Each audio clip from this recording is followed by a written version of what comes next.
இன்றைக்கு பல பேர் உயில் எழுதி வைக்கிறாங்கல்ல. இந்த உயில்னா என்ன? அதாவது ஒரு நபர் தனக்கு பின்னாடி தன்னுடைய சொத்துக்கள் யாருக்கு போய் சேரணும்னு நினைக்கிறாரோ அந்த நினைப்பை சட்டப்படி உறுதிப்படுத்துறது தான் உயில். சரி, உயிலை யார் எழுதலாம்? 18 வயசு பூர்த்தியான யாரும் உயில் மூலமா சொத்துக்களை விநியோகிக்கலாம். கண் பார்வை இல்லாதவங்க, காது கேளாதவங்க, வாய் பேச முடியாதவங்க, இவங்கெல்லாம் கூட உயில் எழுதி வைக்கலாம். புத்தி சுவாதீனம் இல்லாதவங்க கூட சில சமயம் புத்தி தெளிவா இருந்தா உயில் எழுதலாமா. குடிபோதையில் இருக்கிறவங்க, தாங்கள் என்ன செய்யறோம்ங்கிறது தெளிவா அறிய முடியாதவங்க, நோய் நொடியில் இருக்கிறவங்க, இவங்கெல்லாம் உயில் எழுத முடியாது. ஒருத்தரை நிர்பந்தப்படுத்தி ஏமாத்தி அல்லது சுய நினைவில்லாத ஒருத்தர்கிட்ட எழுதி வாங்கி வைக்கிற உயில் செல்லாது. உயிலை இந்த முறையில தான், இந்த படிவத்துல தான் எழுதணும்னு சட்டத்துல விதி எதுவும் கிடையாது. இதுக்கு முத்திரை கட்டணமும் கிடையாது. உயிலை வெற்று காகிதத்துல எழுதலாம். அச்சு அடிக்கணும், டைப் அடிக்கணுங்கிற அவசியம் கூட இல்லை. கையாலேயே கூட எழுதலாம். எழுதி இருக்கிறது புரியணும், அவ்வளவுதான். குறைந்தபட்சம் 2 சாட்சிகளை வச்சுக்கிட்டு உயில் எழுதுறவர் அதுல கையெழுத்து போடணும். கையெழுத்து போட தெரியாதுன்னா இடது கை பெருவிரல் ரேகை வைக்கலாம். உயில் சாசனத்துக்கு சாட்சிகள் கையெழுத்து இல்லைன்னாலும் அது செல்லாது. அப்புறம் பிரிவிலேஜ்டு வில் அப்படின்னு இருக்கு. அதுக்கு மட்டும் சாட்சிகள் தேவையில்லை. அது என்னன்னா, இந்த விமானப்படை, கப்பல் படை அல்லது யுத்தத்தில் பணிபுரியும் நபர்கள் அவங்கெல்லாம் இருக்கிறாங்க இல்லையா, அப்படிப்பட்டவங்க எழுதுற உயில் அது. அதுக்கு சில விசேஷ சலுகைகள் உண்டு. ஒருத்தர் முதல்ல ஒரு உயில் எழுதி வைக்கிறார், அதுக்கப்புறம் மனசு மாறி போகுது, அது வேணாம்னு நினைக்கிறார், ரத்து செஞ்சுடலாம். அதுக்கப்புறம் வேற உயிலும் எழுதலாம். உயிரோடு இருக்கிற வரைக்கும் எத்தனை தடவை வேணும்னாலும் உயில் எழுதலாம். கடைசியா எழுதப்பட்ட உயில் சட்டப்படி சரியா இருந்தா அதுதான் அமலுக்கு வரும். சரி, எழுதுற உயில ரகசியமா வச்சிருக்கிறது எப்படி? இது ஒரு கேள்வி.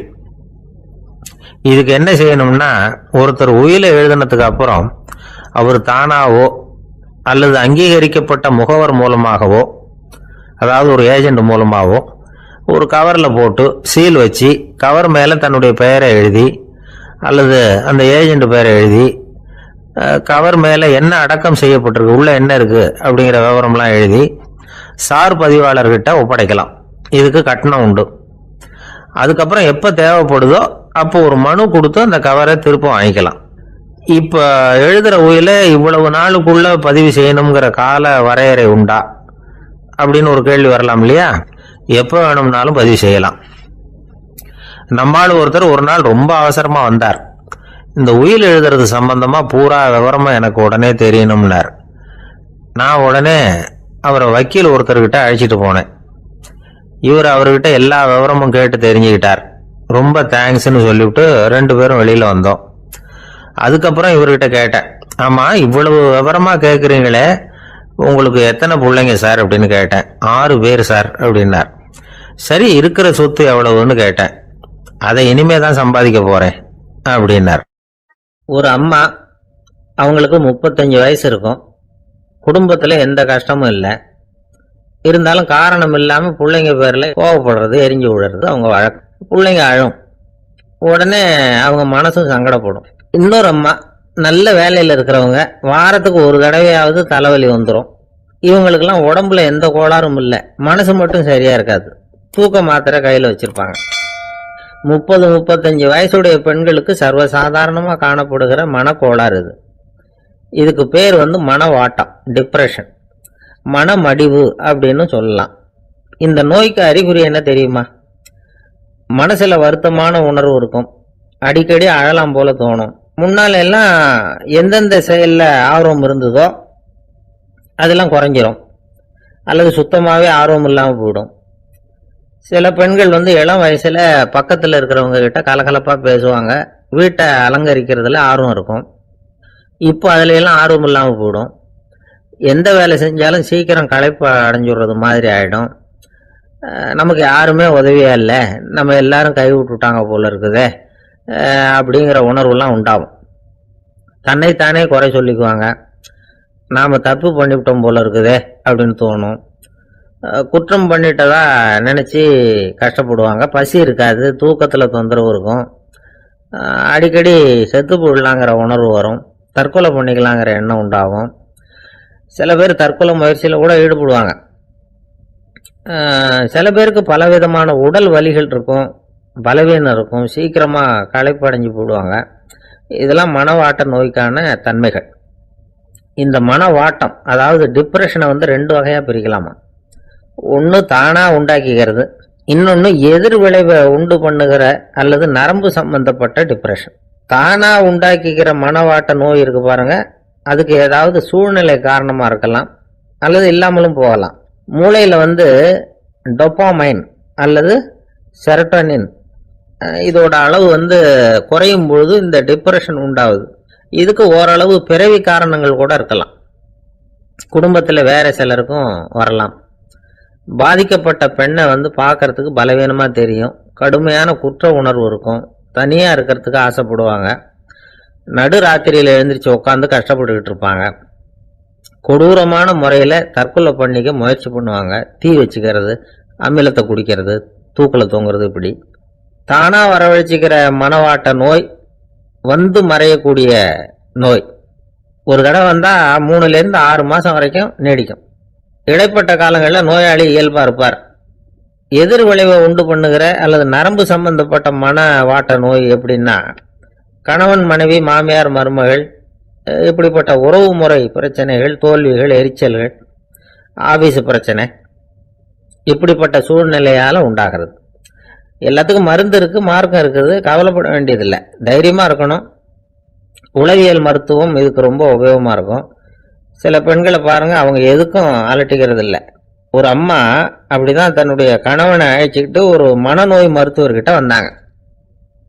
டாக்டர், எங்க வீட்டுக்காரர் திடீர்னு ஒரு மாதிரி ஆயிட்டார், வித்தியாசமா நடந்துகிறார்.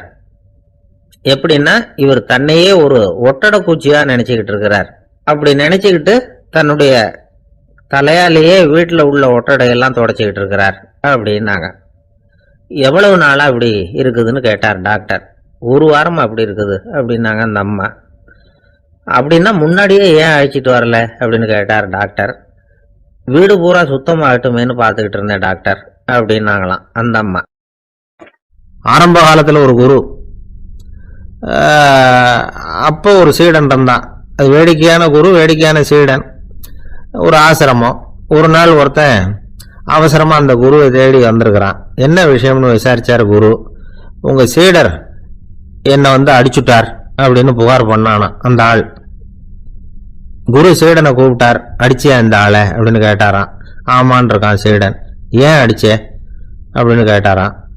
இந்த ஆள் உங்களை பத்தி மட்டமா பேசிவிட்டான், என்னால் அதை தாங்கிக்க முடியல, அதனாலதான் அடிச்சுட்டேன் இருக்கான். அப்படி என்ன பேசினா அப்படின்னு கேட்டாராம். உன்னுடைய குருநாதர் இப்பெல்லாம் அர்த்தமில்லாம பேச ஆரம்பிச்சுட்டார் அப்படின்னு சொல்லிவிட்டான், அதனாலதான் அடிச்சுட்டேன் அப்படின்னானா. அதுக்காக அடிச்ச அப்படின்னாராம். நான் அதுக்காக அடிக்கல குருவே, இப்பெல்லாம் நீங்க அர்த்தமில்லாம பேசுறதாக அவன் சொல்றான், அப்படின்னா இதுவரைக்கும் நீங்க அர்த்தத்தோட பேசினதாகத்தானே அர்த்தம், அது தப்பு தானே, அதனாலதான் அடிச்சேன் அப்படின்னானா. ஒரு பெரியவர் உட்கார்ந்து இருக்கிறார், அவரை சுத்தி அவருடைய தோழர்கள் உட்கார்ந்து இருக்கிறாங்க. ஏதோ ஒரு முக்கியமான செய்தியை அவர் வந்து அவங்களுக்கு சொல்லிட்டு இருக்கிறார். அவங்களும் ஆர்வமா கேட்டுக்கிட்டு இருக்கிறாங்க. இந்த சமயத்துல யாரோ ஒரு ஆள் வேகமா அங்க வர்றார். வர்ற வேகத்திலேயே எனக்கு ஏதாவது உதவி செய்யுங்க அப்படின்னு கேட்டுக்கிட்டே வர்றார். கேட்கறது உதவி, ஆனா குரல் வந்து மிரட்டுறது மாதிரி இருக்கு, அதட்டி கேட்கறது மாதிரி இருக்கு. இதை கேட்டதும் அந்த பெரியவர் ஆத்திரப்படலை, ஆனா அவரை சுத்தி இருந்தவங்க ஆத்திரப்பட்டாங்க. இதை பெரியவர் கவனிச்சார். கொஞ்சம் அமைதியா இருங்கன்னார். வந்தவரை கூப்பிட்டார். அவருக்கு சில பொருள்களை கொடுத்தார். என்னங்க இப்போ உங்களுக்கு மகிழ்ச்சி தானே அப்படின்னார். அப்படின்னு அலட்சியமா அவர் சொல்றார். நான் உங்களை நல்ல முறையில் நடத்தினேன்னா அப்படின்னு கேட்குறாரு அவர் மறுபடியும். அதெல்லாம் ஒன்றும் இல்லை அப்படின்னு சொல்லி அவர் சொல்லிட்டு இருக்கிறாரு. குரலில் வந்து கடுமை குறையில. சுற்றி இருந்தவங்களால இதை பொறுத்துக்க முடியல. கோபத்தோடு அவரை நோக்கி நெருங்க ஆரம்பிச்சாங்க. பெரியவர் அவங்களை எல்லாம் தடுத்து நிறுத்தினார். வந்தவரை வாங்க என்னோட அப்படின்னு சொல்லி அழைச்சிட்டு போனார். வீட்டுக்கு போனார். அங்க போனதும் இன்னும் சில பொருள்களை எடுத்து அவர்கிட்ட கொடுத்தார். இப்ப திருப்தி தானே, நான் உங்ககிட்ட நல்ல முறையில நடந்துகிட்டேனா அப்படின்னார். அவர் முகம் இப்பதான் கொஞ்சம் மலர்ந்தது. ரொம்ப நன்றி, இறைவன் வந்து உங்க குடும்பத்துக்கு எல்லா நன்மைகளையும் செய்வான் அப்படின்னு சொன்னார். இதே வார்த்தைகளை என்னுடைய தோழர்கள்கிட்டே வந்து சொல்லிட்டீங்கன்னா அவங்க கோபம் தணிஞ்சிரும், வர முடியுமான்னார். கண்டிப்பா வர்றேன், அப்படின்னாரு. மறுநாள் காலையில் அந்த இடத்துக்கு வந்தார். அதே மாதிரி சொல்லிவிட்டு அவர் போயிட்டார். தோழர்கள்லாம் ரொம்ப வியப்போட பெரியவரை பார்த்தாங்க. அந்த பெரியவர் தான் நபிகள் நாயகம். அவர் சொன்னார், ஒருத்தன் ரொம்ப ஆசையா ஒரு ஒட்டகத்தை வளர்த்துக்கிட்டு வந்தான். ஒரு நாள் அந்த ஒட்டகம் வந்து கயத்தை அறுத்துக்கிட்டு ஓடி போயிட்டுது. அக்கம் பக்கத்தில் இருக்கிறவங்க எல்லாம் அந்த ஒட்டகத்தை பிடிக்கிறதுக்கு முயற்சி பண்ணாங்க. அதை துரத்திட்டு ஓடினாங்க. ஒட்டகம் வந்து தாறுமாறா ஓட ஆரம்பிச்சது. இந்த சமயத்துல ஒட்டகத்தை வளர்த்தவன் அங்க ஓடி வந்தான். நீங்க அதை ஒன்றும் செய்ய வேணாம், விட்டுருங்க. அதோட சுபாவம் எனக்கு நல்லா தெரியும். அதை சுலபமா என்னோட வழிக்கு கொண்டுட்டு வந்துட முடியும். நான் பாத்துக்கிறேன், விட்டுருங்க அப்படின்னா. எல்லாரும் விலைக்கு போயிட்டாங்க. இவன் என்ன செஞ்சான் தெரியுமா? கொஞ்சம் புல்ல கையில எடுத்துக்கிட்டு அந்த ஒட்டகத்தை நெருங்கினா, அவ்வளவுதான். அது ஓடி வந்து இவன் காலடியில் உட்காந்துக்கிட்டது. செல்லமா அதை அப்படியே தடவி கொடுத்தான். முதுகில் ஏறி உட்காந்துக்கிட்டான். அது பாட்டுக்கு சாதுவா நடந்து போகுது. இந்த கதையை நபிகள் நாயகம் தம்முடைய தோழர்களுக்கு சொல்றார். ஒட்டகத்தை மட்டும் இல்ல, சில மனிதர்களையும் கூட சில விதத்துல அணுகிதான் அவர்களை வந்து சீர்திருத்த வேண்டியிருக்குது அப்படிங்கறத அவங்களுக்கு உணர்த்தினார். இது ஒரு அழகான உளவியல் அணுகுமுறை. சில குடும்ப தலைவர்கள் கூட இந்த ஒட்டகம் மாதிரி நடந்துகிறது உண்டு. அப்புறம் அடங்கி போறதும் உண்டு. ஒரு குடும்ப தலைவர் காலையில எழுந்திரிச்சதுல இருந்து சத்தம் போட்டு கத்திக்கிட்டு இருப்பார். பக்கத்துல இருந்தவங்க எல்லாம் ஓடி போய் சமாதானம் பண்ணி பார்த்தாங்க. அவர் ஓயறது மாதிரி தெரியல. கடைசியில் அவர் மனைவி வந்தாங்க. நீங்க எல்லாம் விலைக்கு போடுங்க, அவர் சுபாவம் எனக்கு தெரியும், நான் பாத்துக்கிறேன் அப்படின்னாங்க. சரின்னு எல்லாரும் போயிட்டாங்க. சாயந்தரமா வந்து பாக்குறாங்க, அவர் சத்தம் இல்லாம ஒரு மூலையில் உட்காந்துருக்கிறார். ரொம்ப சாதுவா. ஆச்சரியமா இருந்தது. என்னம்மா பண்ணீங்கன்னு கேட்டாங்க. அது ஒண்ணும் இல்லைங்க, ஒரு வேளை சாப்பாட்டை நிறுத்தினேன், பட்னி போட்டேன், அவ்வளவுதான் அப்படின்னாங்க அந்த அம்மா. காலை நேரம், கடற்கரை ஓரம், காலை வீசிக்கிட்டு கையை வீசிக்கிட்டு ஏதோ சண்டைக்கு போற சிப்பாய் மாதிரி எல்லாரும் நடந்து போயிட்டு இருக்கிறாங்க. நடைப்பயிற்சி. அதுல நமக்கு தெரிஞ்ச ஒருத்தர் எதிரில் வந்தார் ரொம்ப வேகமா. என்ன சார் வாக்கிங்க அப்படின்னு கேட்டோம். அவரால் ஆமாம்னு பதில் சொல்ல முடியல. அவ்வளவு கஷ்டம். மூச்சு விடுறதுக்கே வாயை திறந்து மூடிட்டு இருக்கிறார். எங்க பேசுறது? கொஞ்சம் நின்று நிதானிச்சு மூச்சு விட்டுட்டு அதுக்கப்புறம் சொன்னார் ஆமா அப்படின்னு. என்ன சார் இவ்வளவு வேகம்னோ? உங்க பேச்சை கேட்டுவிட்டு தான் சார் நடக்க ஆரம்பிச்சோம். நீங்க தான் அடிக்கடி சொல்லிட்டு இருந்தீங்க நடக்கிறது நல்லதுன்னு. அன்னையிலேருந்து ஆரம்பிச்சுட்டேன். ஆனாலும் ரொம்ப கஷ்டமா இருக்குது சார். இப்போ பாருங்க, உங்ககிட்ட சுலபமா பேசக்கூட முடியல, மூச்சு வாங்குது, உடம்பு கூட வலிக்கிறது மாதிரி இருக்கு அப்படின்னு அவர் பாட்டுக்கு பேச ஆரம்பிச்சிட்டார். உங்களை யாரு சார் இவ்வளவு வேகமா நடக்க சொன்னது? வேகத்தை குறைங்க, மெதுவா நடங்க அப்படின்னோம். நீங்க நடக்கிறதுனால என்னென்ன சௌகரியம்னு அன்னைக்கு சொன்னீங்களே தவிர சௌகரியமா நடக்கிறது எப்படின்னு சொல்லலையே அப்படின்னாரு அவர். இன்னமும் லேசா மூச்சு வாங்கிக்கிட்டே சொன்னா கூட இவர் சொல்றதுல ஒரு நியாயம் இருக்கு. அதனால இந்த நடைப்பயிற்சி பண்றவங்க கவனிக்க வேண்டிய சில முக்கியமான குறிப்புகள் இருக்கு. அது என்னென்னங்கிறத அவங்க தெரிஞ்சுக்கணும். அது தெரிஞ்சு வச்சுக்கிறது நல்லது. இதெல்லாம் மருத்துவ நிபுணர்கள் சொல்ற குறிப்புகள். அவங்க என்ன சொல்றாங்க தெரியுமா? உங்க வயசு 40க்கு மேலையா?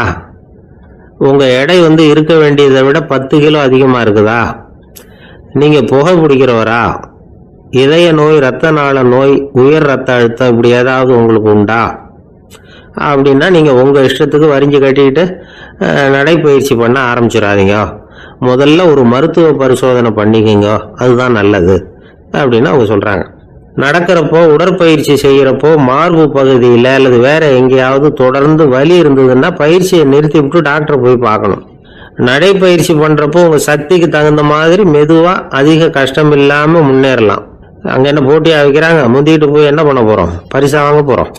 அதனால நிதானம் அவசியம் அப்படிங்கிறது அவங்க ஆலோசனை. தொந்தரவு கொடுக்காத ஷூ, ட்ரெஸ் இதுகளை உபயோகப்படுத்துங்க. பாதத்துல ஆடு தசை இருக்குல்ல, அங்க ஏதாவது பிரச்சனை இருந்ததுன்னா டாக்டரை பாருங்க. இந்த பாதத்துல வலி வரும் அந்த இடத்துல. வெயில் காலமா இருந்தா தலைக்கு தொப்பி வச்சுக்கோங்க. பனியில நடந்தாலும் அப்படித்தான். தலையை பத்திரமா பார்த்துக்குங்க. நம்ம கிட்ட ஏதோ கொஞ்சம் உருப்படியா தெரியறது அதுதானே. உடற்பயிற்சிக்கு முன்னாடி பின்னாடி பயிற்சி செய்யறப்போ நிறைய தண்ணி குடிக்கலாமா. முதல் 1 மாசத்துக்கு கொஞ்சம் தளர்த்தியா சாவகாசமா நடக்கலாம். மணிக்கு 3 அல்லது 4 கிலோமீட்டர் வேகம்னு வச்சுங்களேன். அதுக்கப்புறம் வேகத்தை அதிகப்படுத்தலாம். மணிக்கு 6 அல்லது 8 கிலோமீட்டர் அளவுக்கு நடக்கலாம். நல்ல கையை வீசிக்கிட்டு நடக்கணும். மூச்சு விடுற எண்ணிக்கை அதிகரிக்கணும். இது மாதிரி ஒரு 30 நிமிஷம் நடக்கலாம். தனியா நடந்து போறதுக்கு உங்களுக்கு என்னமோ மாதிரி இருக்குதா, கூட யாரையாவது சேர்த்துக்குங்க, ஒரு குரூப்பா சேர்ந்து போகலாம். நடக்கிறதுங்கிறத ஒரு சந்தோஷமான சமாச்சாரமா ஆக்கிக்கணும். தினம் இப்படி நடக்க வேண்டி இருக்குதே அப்படின்னு புலம்பிக்கிட்டே போகக்கூடாது.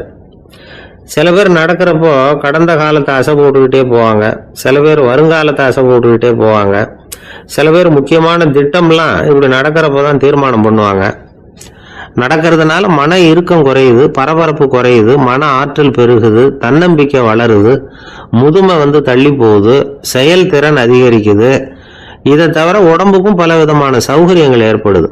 அதனால இதுவரைக்கும் நடக்க ஆரம்பிக்காதவங்க இனிமே இந்த குறிப்புகளை கவனத்தில் வச்சுக்கிட்டு நடக்க ஆரம்பிச்சுடலாம். சார்லஸ் லேம்ப் அப்படின்னு ஆங்கில இலக்கிய மேதை ஒருத்தர், அவர் ஒரு தரம் உடம்பு சரியில்லைன்னு டாக்டர் கிட்ட போனாராம். டாக்டர் அவரை பார்த்துட்டு, நீங்க தினமும் காலையில வெறும் வயத்துல நடக்கணும் அப்படின்னாராம். வெறும் வயத்துல நடக்கிறதுக்கு நான் தயார், ஆனா வயிறு கிடைக்கணுமே சார், யார் வயத்து மேல நடக்கிறது டாக்டர் அப்படின்னு கேட்டாராம் இவர். ஒரு குரு, இளம் சீடர்கள் எதிரில் உட்கார்ந்துருக்கிறாங்க. குரு பாடம் நடத்திக்கிட்டு இருக்கிறார்.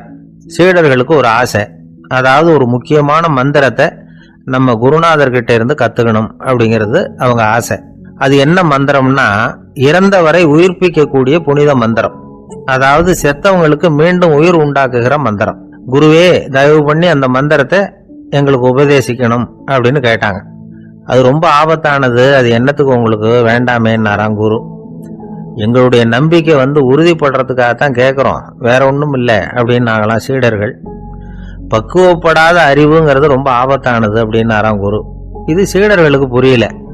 அது எப்படிங்க பக்குவப்படாத அறிவு ஆபத்தானதுன்னு சொல்றீங்க, அப்படின்னா என்ன அப்படின்னு கேட்டிருக்காங்க சீடர்கள். குரு அதுக்கு விளக்கம் கொடுத்தாராம். அந்த மந்திரத்தை எப்போ பயன்படுத்தணுங்கிறது முக்கியம், அதை அறியக்கூடிய ஞானம் ஏற்படுகிற வரைக்கும் அதை தெரிஞ்சுக்காம இருக்கிறது தான் நல்லது, இல்லைன்னா ஆபத்துன்னாராம். ஆனா அந்த சீடர்கள் அதை கேட்குற மாதிரி இல்லை, ரொம்ப பிடிவாதம் பண்ண ஆரம்பிச்சுட்டாங்க. சரி வாங்க சொல்றேன்னாரு குரு. எல்லாரும் வந்தாங்க. அந்த புனித மந்திரத்தை அவங்களுக்கு ரகசியமா உபதேசம் பண்ணார். உபதேசம் பண்ணிவிட்டு அவங்களுக்கு எச்சரிக்கையும் கொடுத்தார். இந்த மந்திரத்தை நல்லா ஆராய்ச்சி பார்த்ததுக்கு அப்புறம் தான் உச்சரிக்கணும், அவசரப்பட்டு எதுவும் செஞ்சிடக்கூடாது அப்படின்னு ஒரு தடவைக்கு பல தடவை எச்சரிக்கை கொடுத்தார். சரின்னு சொல்லிவிட்டு அவங்கெல்லாம் மந்திரத்தை கத்துக்கிட்டு எழுந்திரிச்சு போயிட்டாங்க. ஒரு நாள் அந்த சீடர்கள் எல்லாம் மணற்பாங்கான இடத்துல அப்படியே நடந்து போயிட்டு இருக்கிறாங்க. ஒரு பாலைவன பகுதி மாதிரி ஒரு இடம். அங்க ஒரு இடத்துல எலும்புகள் குவியலா கிடந்தது. உடனே இந்த சீடர்கள் முன்ன பின்ன யோசிக்காம, தியானமும் பண்ணாம அந்த மந்திரத்தோட பயனை சோதிச்சு பார்க்கணும் அப்படின்னு நினைச்சுக்கிட்டு அந்த மந்திரத்தை உச்சரிக்க ஆரம்பிச்சுட்டாங்க. அவ்வளவுதான். உடனே என்னாச்சு தெரியுமா, அந்த எலும்புகள் எல்லாம் ஓநாய்களா மாறி அவங்கள துரத்த ஆரம்பிச்சுட்டுது.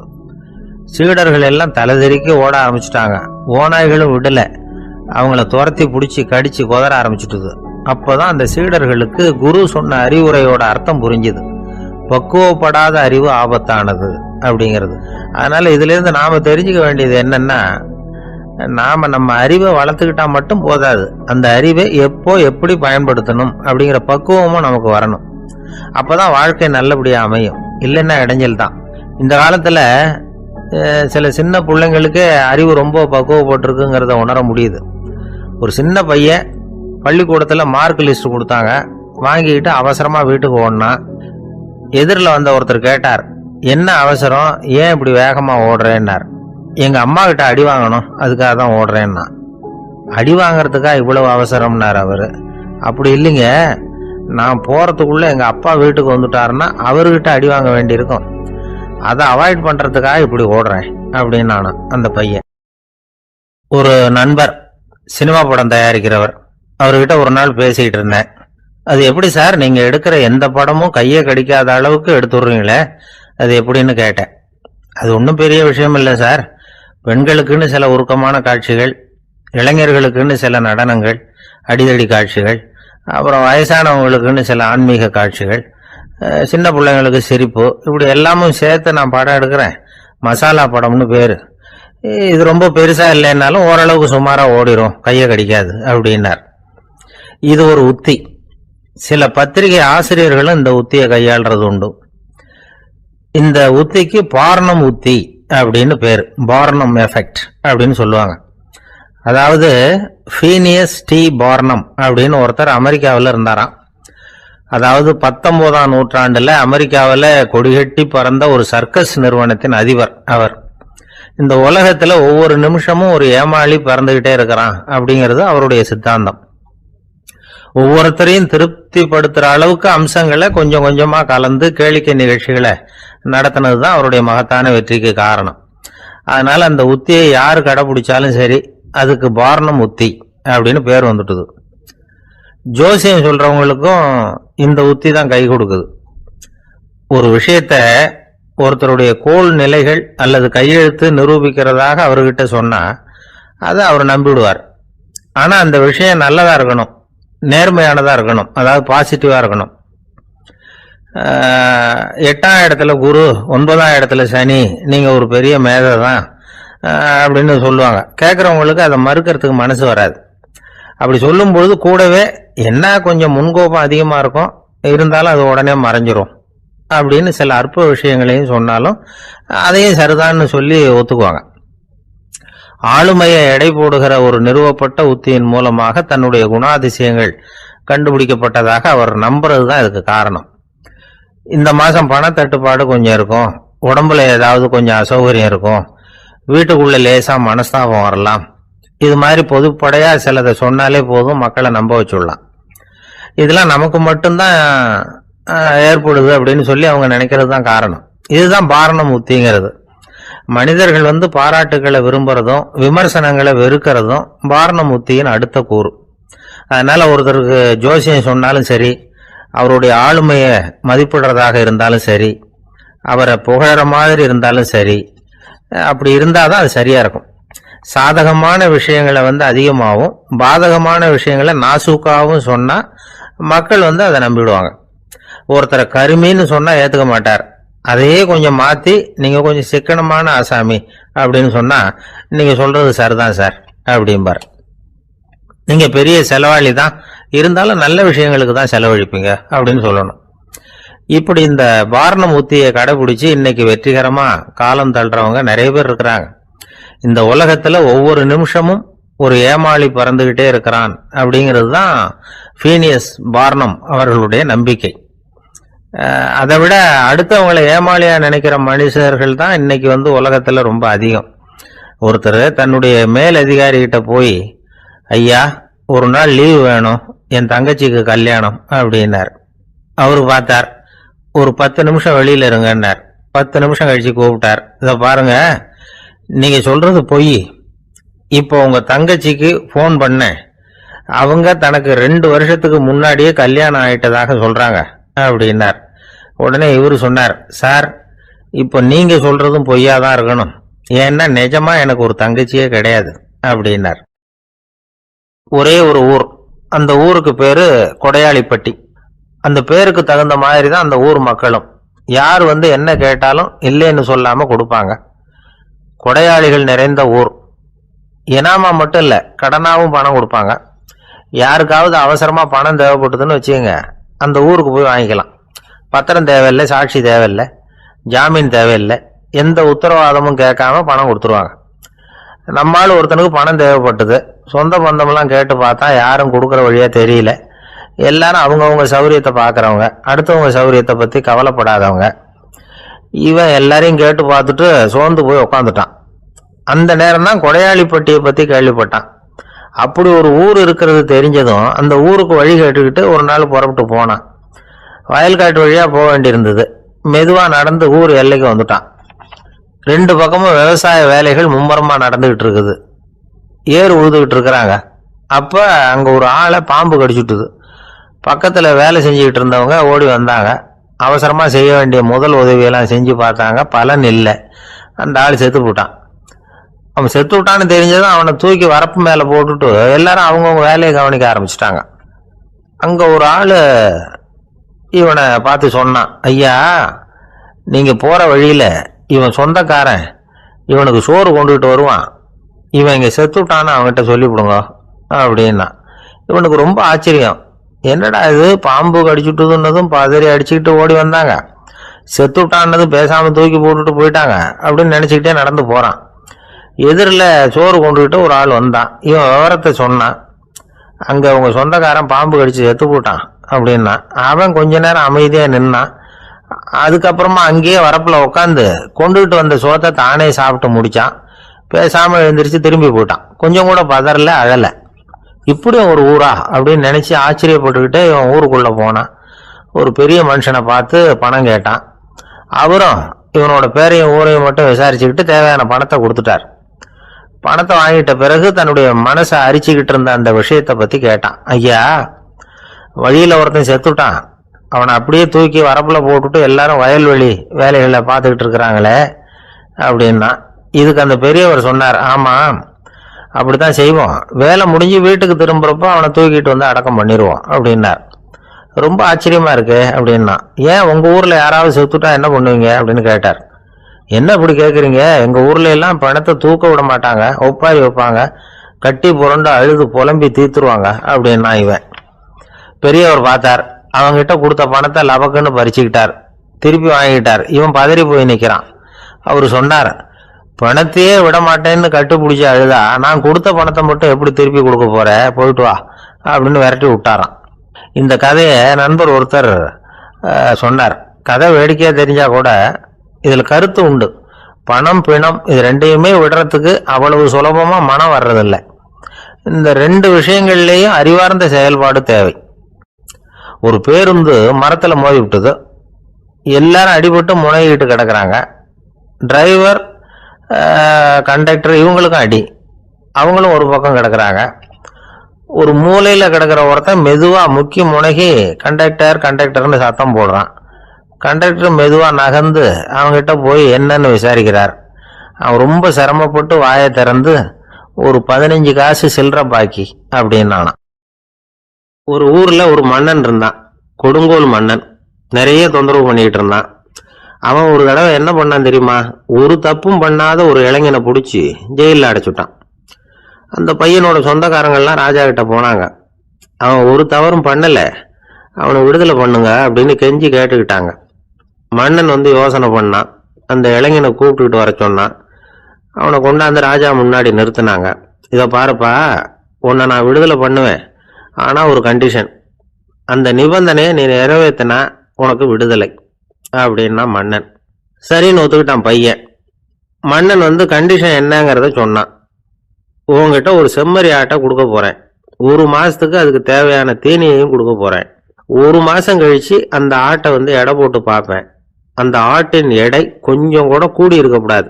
எடை கூடி இருந்தா உனக்கு விடுதலை கிடையாது. என்ன சொல்ற அப்படின்னா. பையனுக்கு ஒன்றும் புரியல, பயமா போட்டுது. குழம்பிக்கிட்டே நின்றுகிட்டு இருக்கிறான்.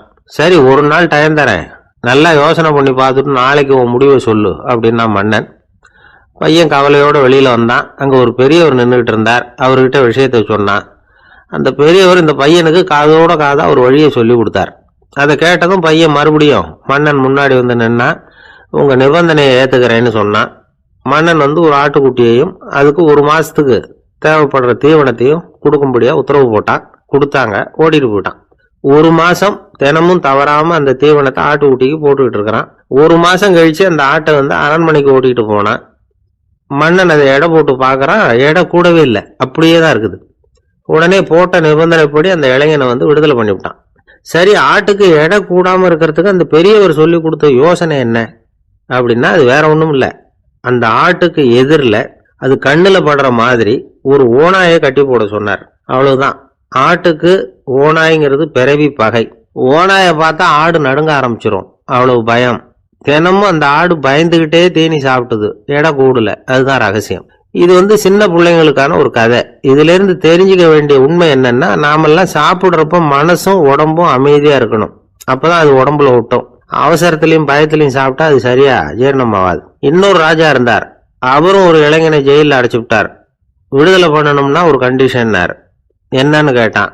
ஒரு ஆட்டுக்குட்டியை அவன் முன்னாடி கொண்டாந்து நிறுத்துவேன், நீ அதுகிட்ட ஒரு கேள்வி கேட்கணும், அதுக்கு சரியான பதிலை சொல்லணும்.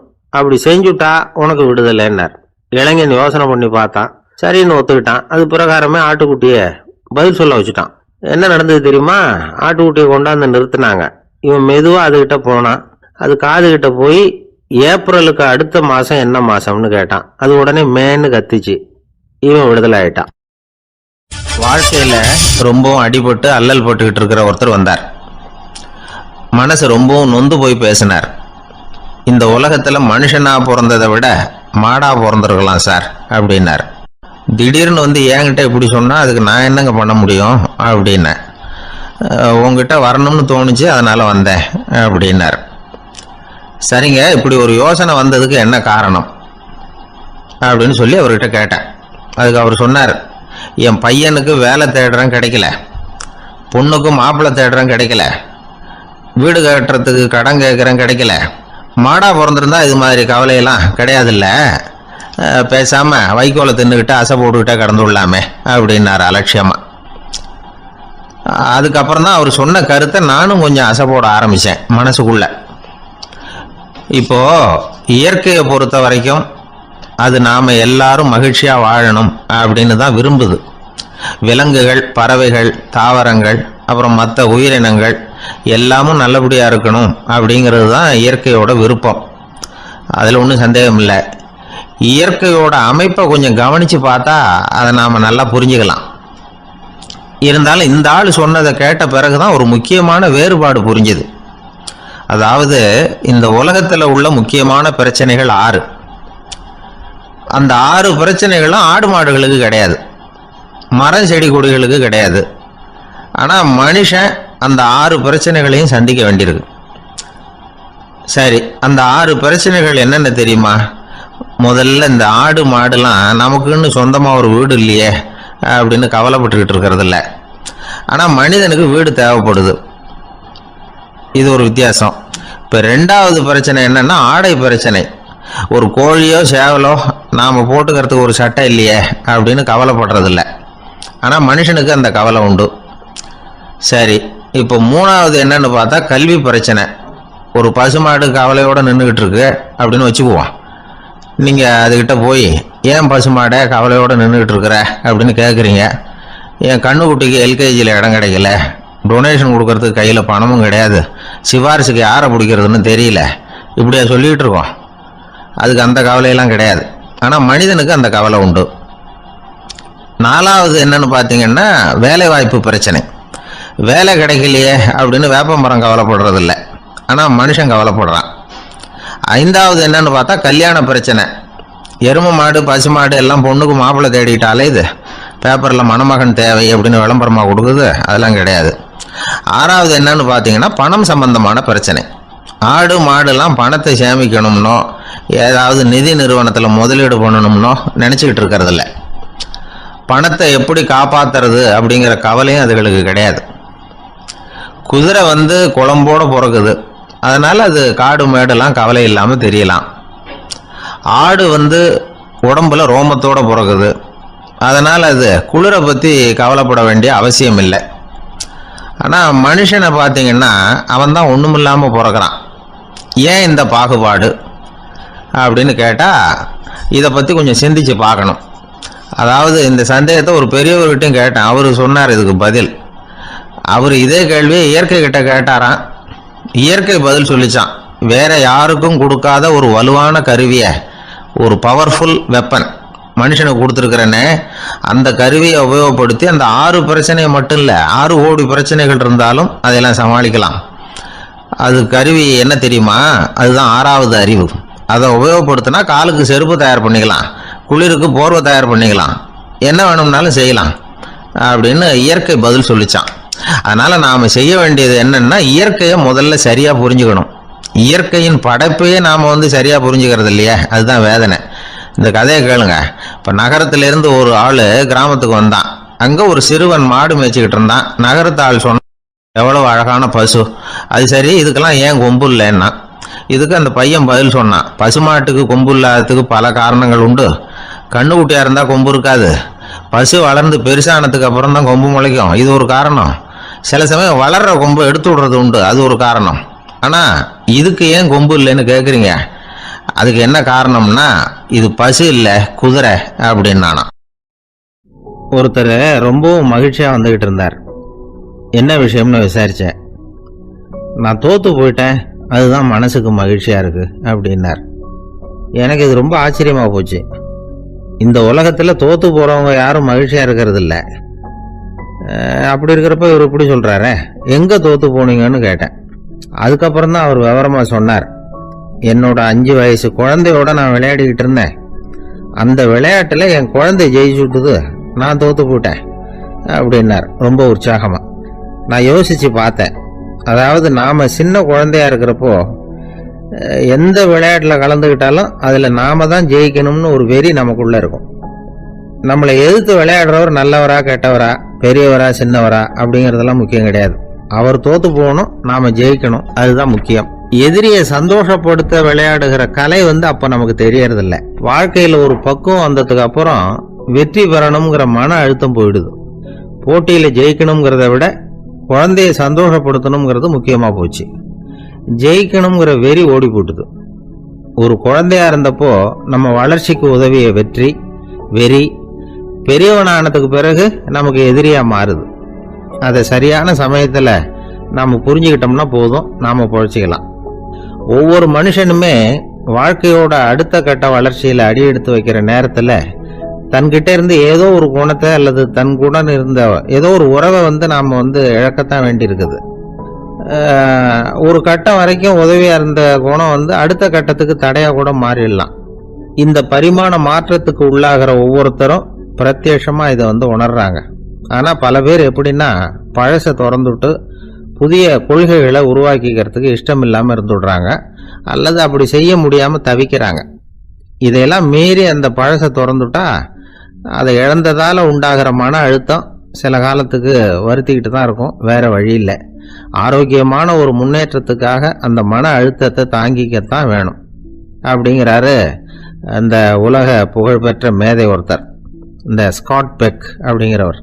பிறந்த நாள் முதல் இதுதான் சரி அப்படின்னு கற்பிக்கப்பட்டு வந்த ஒவ்வொரு தத்துவத்தையும் தங்களுடைய வளர்ச்சிக்கு தகுந்த மாதிரி மாற்றி அர்த்தப்படுத்தி கொள்ள முடியாமல் வாழ்க்கை சூழல்ல அப்படியே அரைப்பட்டு தூளாகிறவர்கள் தான் ரொம்ப தவிக்கிறாங்களாம். இதுதான் அவருடைய கருத்து. பெரும்பாலும் மனிதர்களுடைய நடுத்தர வயசுல, அதாவது 30 தாண்டுகிற சமயத்துல தான் இந்த தவிப்பு உண்டாகுதான்.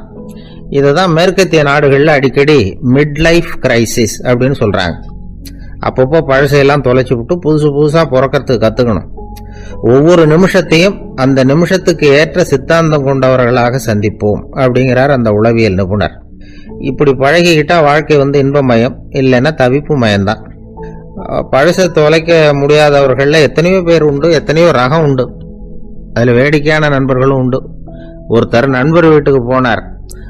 அவர் ஏதோ இனிப்பு பலகாரம் கொடுத்து சாப்பிட சொல்லியிருக்கிறாங்க அவங்க வீட்டில். இவர் சாப்பிட்டு பார்த்துட்டு சொன்னாராம், சார் 6 மாதத்துக்கு முன்னாடி ஒரு தடவை இங்கே வந்தேன், அப்போது ஒரு இனிப்பு பலகாரம் கொடுத்தீங்க, அது இதை விட நல்லா இருந்தது சார் அப்படின்னாராம். அப்போ செஞ்ச அதே இனிப்பு பலகாரம் தான் சார் இதுவும் அப்படின்னாராம் அவர். 3ஆம் பாடல் வைணவர்கள் வாழ்த்தாக சொல்லுகின்ற வளமான பாடல். ஓங்கி உலகளந்த உத்தமன் பேர் பாடி நாங்கள் நம் பாவைக்கு சாற்றி நீராடினால் தீங்கின்றி நாடெல்லாம் திங்கள் மும்மாறி பெய்து ஓங்கு பெருஞ்சன்னல் ஊடு கயல் உகள புங்குவளைப் போதில் பொறிவண்டு கண்படுப்ப தேங்காதே புக்கிருந்து சீர்த்த முலை பற்றி வாங்க குடம் நிறைக்கும் வள்ளல் பெரும் பசுக்கள் நீங்காத செல்வம் நிறைந்தேலோர் எம்பாவாய். மாவலி இடத்தில் வாமனனாய் 3 அடி மண் கேட்டு போன திருவிக்கிரமனாக உயர்ந்த அந்த அவதாரத்தை முதலில் பேசுகிறார்கள். அவனை உத்தமன் என்று சொல்லுகிறாள். அவரது திருநாமங்களை பாடி பரவி இந்த பாவை நோன்பு நோற்று நீராடினால் நாடெல்லாம் மாதம் 3 மழை பெய்யும், நெற்பயிர்கள் ஓங்கி வளரும். விளைந்த அந்த சென்னற் பயிர்களின் ஊடே கிடக்கும் நீரில் கயல் மீன்கள் துள்ளி விளையாடும். பூத்துள்ள குவளை மலர்களிலே அழகிய வண்டுகள் உறங்கி மகிழும். நீர்வளத்தால் நிலவளம், அதாவது வள்ளல் தன்மையுடைய பெரும் பசும் கூட்டங்கள் எங்கும் நிறைந்திருக்கும். மடிகனத்த காரணத்தால் தொட்ட மாத்திரத்தில் குடம் குடமாக அந்த பசுக்கள் கொடுக்கின்ற வள்ளல் பெரும் பசுக்கள். இத்தகைய செல்வச் செழிப்பு என்றும் நீங்காது நிலைத்திருக்கும் என்று வாழ்த்துகிறாள் இந்த 3வது பாடலிலே.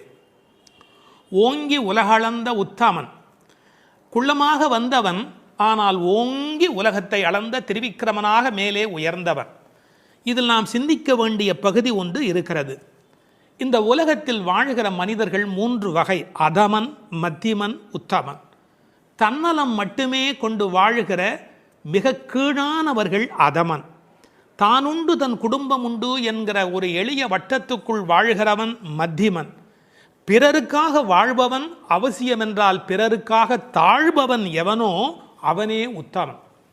அப்படி இந்த உலகத்தில் பிறருக்காக தாங்கி தாழ்ந்து சென்ற இடம் என்பதால் அவர் தாழவில்லை. கை நீட்டி யாசக மகாபலி இடத்தில் கேட்டாலும் அவர் தாழவில்லை, ஓங்கினார் என்ற பொருள் வரும்படியாக ஓங்கி உலகளந்த உத்தமன் என்று எழுதுகிறார்.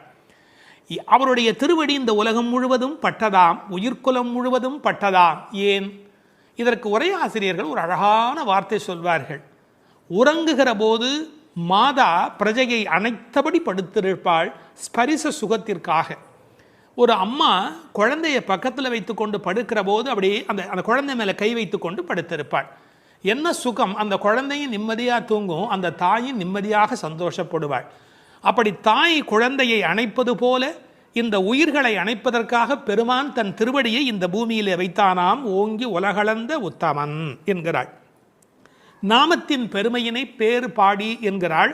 அதை பின்னொரு இடத்திலே நாம் விளக்கமாக பார்க்கலாம். நாங்கள் நம் பாவைக்கு சாற்றி நீர் ஆடினால், அவனுடைய புகழை சொல்லி நாங்கள் பாடிக்கொண்டு நீராடினால் என்ன நடக்கிறது? ஒரு விஷயம். கடவுளை அடைவதற்கு யாகம் செய்ய வேண்டும், தவம் செய்ய வேண்டும், மந்திரம் செய்ய வேண்டும் என்று 100கணக்கான நிபந்தனைகளை எல்லாம் உலகத்தில் சொல்கிறார்கள். எங்கள் ஆண்டாள் அன்னையோ மிக எளிமையான வழி சொல்லுகிறாள். பேசாமல் நீங்கள் அவனுடைய பெயரை சொல்லிக்கொண்டு குளியுங்கள். நாங்கள் நம் பாவிக்கு சாற்றி நீராடினால். குளிப்பதை போன்று எளிமையானது கடவுளை அடைவது என்கிற ஒரு அற்புதமான பொருளை சொல்கிறாள். சடங்குகளுக்குள் சிக்கிக்கொண்டு சங்கடப்படாதீர்கள். நீங்கள் அவனை பாடும் பக்தி ஒன்றே போதுமானது, அவனது நாமத்தை சொல்லுகிற நாம சங்கீர்த்தனமே உங்களுக்கு போதுமானது என்ற பொருளிலே it is so simple. Involvement, பக்தர்களின் பங்கேற்பு இருக்கும்படியாக நாங்கள் நம் பாவைக்கு சாற்றி நீராடினால் மழை பெய்யும். எப்படி பெய்யும்? தீங்கின்றி நாடெல்லாம் திங்கள் மும்மாறி. இப்போதெல்லாம் வானிலை அறிக்கை சொல்லுகிறவர்கள் இந்த மாவட்டத்தில் பெய்யும், அந்த மாவட்டத்தில் கனமழை பெய்யும், இந்த மாவட்டத்தில் தூறல் போடும், இந்த மாவட்டத்தில் பெய்யாமலேயே போகும் என்று விட்டு விட்டு விட்டு விட்டு மழை பெய்வதை பற்றி பிட்டு பிட்டு பிட்டு பிட்டு வைத்துக் கொண்டிருப்பார்கள். ஆனால் எங்கள் ஆண்டாள் அப்படி அல்ல. தீங்கின்றி நாடெல்லாம் திங்கள் மும்மாறி பெய்யும். ஒரு இடத்துல கூட பஞ்சம் இருக்கக்கூடாது. எல்லா பக்கமும் மழை கொட்டு கொட்டு கொட்டு என்று கொட்டி, ஆனால் தீங்கு இருக்கக்கூடாது. வரக்கேடும் வெள்ளக்கேடுமாய் என்பார்கள். பெய்மழை வேண்டும், பேய்மழை வேண்டாம். அளவாக பெய்ய வேண்டும், வாழ வைக்கக்கூடிய அளவிலே பெய்ய வேண்டும். மாதம் மும்மாறி, திங்கள் மும்மாறி பெய்து என்கிறார்.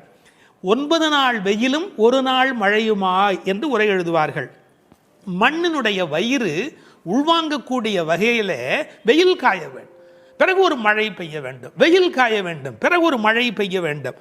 அப்படி பெய்யக்கூடிய மழைதான் தீங்கின்றி உலகத்தை வாழ வைக்கும். மும்மாறி என்றார்களே, யாருக்காக மும்மாழி? வேதம் ஓதிய வேதியர்க்கு ஒரு மழை, நீதி மன்னர் நெறியினர்க்கு ஒரு மழை, மாதர் கற்புடை மங்கையர்க்கு ஒரு மழை என்று 3 மழை பெய்யும். மழை என்றால் சாதாரணமானதா? மழைதான் மண்ணின் தாய்ப்பால். அடுத்தது, அந்த மழையின் காரணமாக நெல் விளைகிறது. ஓங்கு பெருஞ்சென்னல். ஒவ்வொரு நெல்லும் கதிரும் ஒரு ஆள் உயரத்துக்கு மேலே போயிருக்கிறது. பழைய காலத்து விவசாயம் தெரிந்தவர்களுக்கு தெரியும், மிக உயரமாக பயிர் இருக்கும். இது என்ன செய்தார்கள்? அதையெல்லாம் குட்டை பயிர்களாக மாற்றிக்கொண்டே வந்தார்கள். பயிர் குட்டையாகி கதிர் கனத்து போன கலிகாலம் இந்த காலம். பயிர் குட்டையாகி கதிர் கனத்து போனது. மாட்டை பற்றி மனிதன் எங்கே கவலைப்பட்டான்? ஓங்கி என்று நன்றாக வளர்ந்திருந்தால் மாட்டுக்கு நிறைய வைக்கோல் கிடைக்கும், நிறைய பால் கொடுக்கும். மாடினுடைய சாணமும் அந்த மண்ணில் அந்த நறுமணமும் இல்லை என்றால் அந்த பூமியில் வளம் எப்படி இருக்க முடியும்? ஓங்கு பெரும் சென்னல், ஒரு ஆள் நடந்தால் மறைக்கும். அப்படி இப்போது காளை மாடுகளே இல்லை. ஊசி வழியே பசுக்களின் தாய்மை எய்தும் உயிர்ப்பில்லா உலகமாக இன்றைக்கு உலகம் சுருங்கி போய்விட்டது. எனவே மாடுகளை பற்றி கூட கவலைப்படக்கூடிய வகையிலே மாடுகள் தானே பெரும் செல்வம். ஓங்கு பெருஞ்சென்னல் என்று எழுதுகிறாள். பிறகு பூங்குவளை போதில் அங்கு வளர்ந்திருக்கிற குவளை பூக்கள், அதில் புள்ளிகள் உடைய வண்டு படுத்திருக்கிறது, பொறிவண்டு கண்படுப்பு, அவை தூங்கி கொண்டு இருக்கின்றன. அதாவது ஒரு பூவில் போனாலேயே அவ்வளவு தேன் கிடைத்து விடுவதாலே அவை இன்னொரு பூவுக்கு வண்டு பறந்து பறந்து போகும். வண்டு மாதிரி பூ விட்டு பூ தாவுகிறான் என்பார்கள். இவை எப்படி அல்ல, ஒரே பூவிலேயே வேண்டிய அளவு தேன் கிடைத்து விடுவதால் மயங்கி கிடக்கின்றன. வண்டுகள் அப்படி இருக்கின்றன. மாடுகள் எப்படி இருக்கின்றன? தேங்காதே புக்கிருந்து சீர்த்த முலை பற்றி, கொஞ்சம் கூட அதில் பால் நிற்பதில்லை, அது பாட்டுக்கு கொட்டி கொண்டே இருக்கிறது. கரப்பின்றி கறக்கும். தமிழிலே கரப்பு என்று இடையினர பயன்படுத்தினால் வஞ்சனையாக வைத்துக் கொள்ளுதல். கரப்பு என்றால் வலிந்து அதிலிருந்து பாலை எடுத்தல். கரப்பின்றி கறக்கக்கூடிய பசுக்கள் இவை. ஒழித்து வைத்துக் கொள்வதே இல்லை. தேங்காது புக்கு இருந்து சீர்த்த முகை பற்றி, கனத்த மடி, அப்படி தொட்டால் போதும் அந்த குடத்தை தானே நிறைத்து விடுகின்றன. வாங்க, அது பாத்திரத்தை மாற்றி இன்னொன்று வைக்கணும், அவ்வளவுதான். வாங்க குடம் நிறைக்கும் வள்ளல் பெரும் பசுக்கள். கேட்டு கொடுக்கிறவர்களை வள்ளல் என்று சொல்ல மாட்டார்கள். இளன் என்று எவ்வம் உரையாமை ஈதல், கேட்பதற்கு முன்னாலேயே கொடுப்பதுதான் வள்ளல் தன்மையினுடைய அடையாளம். இந்த பசுக்கள் வஞ்சனையற்றவை, எனவே அவை வள்ளல் பெரும் பசுக்கள். நீங்காத செல்வம் நிறைந்தேலோர் எம்பாவாய். நீங்காத செல்வம் என்றால் என்ன பொருள்? உலகத்தாருக்கு சில செல்வம் தேவை, ஆனால் இறை ஞானம்தான் உண்மையில் நீங்காத செல்வம். இப்போது இப்படி எடுத்துக்கொள்வோம். பரமனடி பாடி துதித்தால் நீங்காத செல்வம் நிறையும். தீங்கின்றி திங்கள் மும்மாறி பெய்யும். ஓங்கு பெருஞ்சன்னல் விளையும். வாங்க குடம் நிறைக்கும் வள்ளல் பெரும் பசுக்கள். பாருங்க எப்படி ஒன்றை ஒன்று சார்ந்ததாக இருக்கிறது. பகுத்தறிவுவாதிக்கும் பக்தனுக்கு என்ன வித்தியாசம்? இந்த புரட்சியை சொன்னதோடு அவன் நிறுத்தி விடுகிறான். என்ன புரட்சி? பசுமை புரட்சி, வெண்மை புரட்சி, பால், மீன் துள்ளுகிறது, நீல புரட்சி. இது மூன்றுமே கிடைத்து விட்டதால் பூமி வளமுடையதாகிறது என்று பகுத்தறிவுவாதி நிறுத்தி விடுகிறான். ஒன்றை மறந்து விடுகிறான். பரமனடி பாடுவதால் தான் இது மூன்றுமே நடந்தது என்பதுதான் பக்தனுடைய பார்வை. இன்டர் டிபெண்டன்ட், ஒன்றை ஒன்று சார்ந்திருக்கிறது. அடுத்தது அதை விட ரொம்ப அற்புதம். இந்த உலகத்தில் செல்வம் மட்டுமே இருந்தால் மனநிறைவு வருமா? வராது. போட்டி, பொறாமை, பகை வரும். சாந்தி சாந்தி சாந்தி என்று நிறைவு செய்வார்கள். அந்த நிறைவு எப்போது வரும்? அது பக்தியின் மூலம், பரமனடி பாடுவதன் மூலம் வரும். எனவே சம்பூர்ணமான நிறைவை தரக்கூடியது எது? நிறைந்து ஏலோர் எம்பாவாய். அந்த நிறைந்து என்பது சம்பூர்ணத்தை குறிப்பது. மழை எப்படி பெய்கிறது? மனிதன் நல்லவனானால் இயற்கை அவனை விட நல்லவனாக மாறிவிடுகிறது. மனிதன் நல்லவனானால் இயற்கை அவனை விட நல்லவனாக மாறிவிடுகிறது. மழை பொழிகிறது, பால் சுரக்கிறது, செல்வம் செழித்தோங்குகிறது என்று வாழ்த்துக்குரிய பாடலாக அமைந்திருக்கிறது இந்த அழகான பாடல்.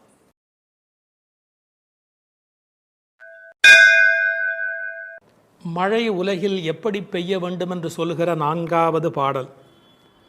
ஆழிமழை கண்ணா ஒன்று நீ கைகரவேல், ஆழியுள் புக்கு முகந்து கொடு ஆர்த்தேரி, ஊழி முதல்வன் உருவம் போல் மெய்கருத்து, பாழியும் தோளுடை பத்மநாபன் கையில் ஆழி போல் மின்னி, பலம் புரி போல் நின்றதிர்ந்து, தாழாதே சார்ங்கம் உதைத்த சரமழை போல் வாழ உலகினில் பெய்திடாய், நாங்களும் மார்கழி நீராட மகிழ்ந்தேலோர் எம்பாவாய்.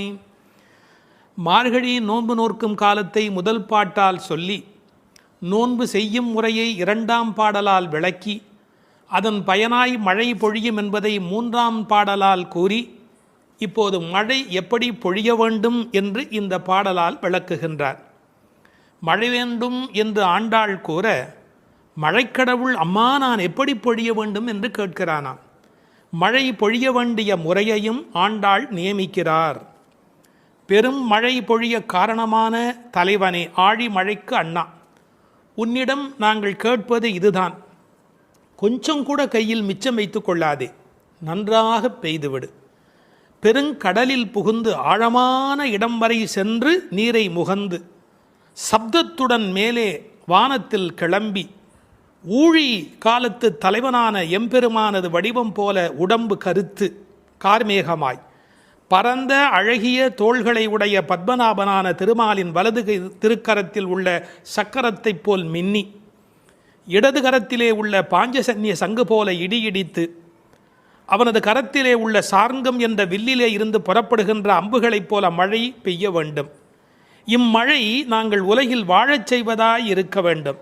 நாங்கள் மார்கழி நீராட்டத்தில் பங்கு பெறவும் நீர்நிலைகளில் தண்ணீர் நிரம்பி இருக்க வேண்டும் என்ற பொருள் இந்த பாட்டின் திரண்ட பொருள்.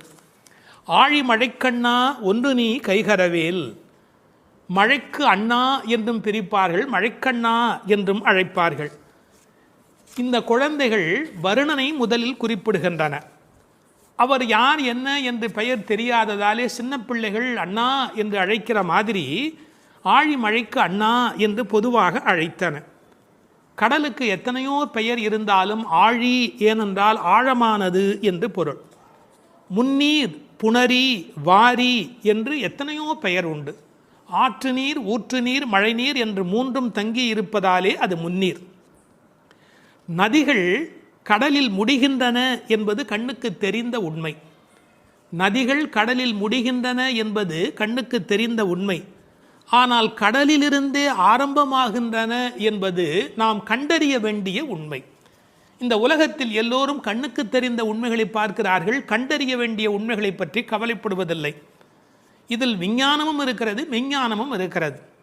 மேகம் உறிஞ்சி மழையை கொண்டு வந்து கொட்டுகிறது. எனவே வருணனுக்கு உத்தரவு பிறப்பிக்கிறாள். இந்த மேகம் எப்படி இருக்க வேண்டும் என்று விளக்கம் சொல்லுகிறாள். ஸ்ரீ பிரதிவாதி பயங்கரம் அண்ணங்கராச்சாரிய சுவாமிகளை போன்ற பெரியவர்கள் இங்கு மேகம் என்று குறிப்பது ஆச்சாரிய பெருமக்களை என்று அழகான ஒரு அர்த்தம் கொடுப்பார்கள்.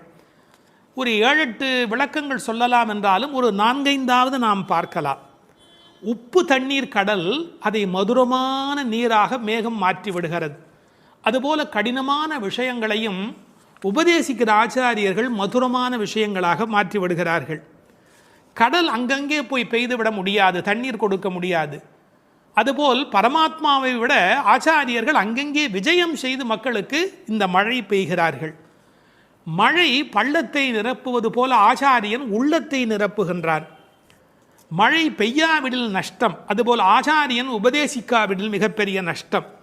மழை சிப்பியிலே முத்து உண்டாக்கும். ஆச்சாரியன் மோசமான மனிதனிடத்திலும் முத்துமுத்தான கருத்துக்கள் சேரும்படியாக உண்டாக்கி விடுகிறார். எனவே இங்கு மேகம் என்று குறிப்பிட்டாலும் அதை ஆச்சாரியன் என்று பொருள் கொள்ள வேண்டும் என்று வெகு நுட்பமான பார்வையினை சொன்ன ஆச்சாரிய பெருமக்கள் உண்டு. நீ கை கரவேல், கஞ்சத்தனம் பண்ணிடாதே, உங்கள்கிட்ட இருக்கிற எல்லாத்தையும் கொட்டிடு, எங்களை ஏமாற்றி விடாதே, ஒன்றையும் கையில் வச்சுக்காதே. ஒன்று நீ கைகரவேல். ஆழியுள் புக்கு முகந்து கொடு ஆர்த்தேரி. நல்ல கடல் வரையிலே உள்ளே போ. இந்த ஆழியுள் புக்கு முகந்து கொடு ஆர்த்தேரி என்பதை எம்பெருமானாரோடு ஓமிப்பார்கள். அவர் கடல் போன்ற தத்துவங்களை எல்லாம் வாங்கி எளிமையான தத்துவங்களாக இந்த உலகத்துக்கு கொடுத்தார். அப்படி ஆழத்திலே உள்ளே போ. ஆழியுள் புக்கு முகந்து கொடு ஆர்த்தேரி. இந்த உலகத்திலேயே சிரமமான விஷயம் ஆழமான பகுதிக்குள் பிரவேசிக்கும் போதுதான். ஒரு மனிதன் தன்னுள் ஆழும்போதுதான் அவனுக்குள் கருணை மழை புறப்படுகிறது. முகந்து கொடு ஆர்த்தேரி, அதாவது ஒரு ஆடியோ எஃபெக்ட். அது எப்படி சத்தம் கொடுத்து கொண்டு இடிக்கிறது என்று ஆர்த்து ஏரி. இந்த மேகம் வெள்ளையாக இருக்கிறது, அது சிவப்பாக மாறுகிறது, கருப்பாக மாறுகிறது. கம்பன் பாடுகிற போது சொல்வார், நீரணிந்த கடவுள் நிறத்தவான் ஆரணிந்து சென்று ஆர்கலி மேய்ந்து. சிவபெருமான் மாதிரி வெள்ளையா இருக்கிறது, சேரணிந்த முலைத்திரு நங்கைதன் வீரணிந்தவன் மேனையின் மீண்டது. திருமகள் கணவன் போல அது கருப்பாகி வெளியிலே வருகிறது. வெள்ளையிலிருந்து அது கருப்பு மேகமாக மாறுகிறது. எல்லோரும் கருப்பை வெள்ளையாக்குவார்கள், இங்கு வெள்ளை கருப்பாகிறது. பார்க்கெல்லாம் தலைவனாக விளங்குகின்ற பரந்தாமன் இருக்கிறானே, அவன் போல என்று மேகத்தை பார்க்கிற போது கூட பரந்தாமனை பற்றிய சிந்தனை இங்கு நம்முடைய மனதில் பதியும்படி பாடுகிறாள். எப்படி? ஊழி முதல்வன் உருவம் போல் மெய்கருத்து. இது வீடியோ. ஆர்த்தேரி என்பது ஆடியோ. இப்போது கண்ணுக்கு முன்பாக கொண்டு வந்து நிறுத்துகிறாள். ஊழி முதல்வன், இந்த உலகத்தின் கடைசி காலத்தினுடைய தலைவனாக அவன் விளங்குகிறான்.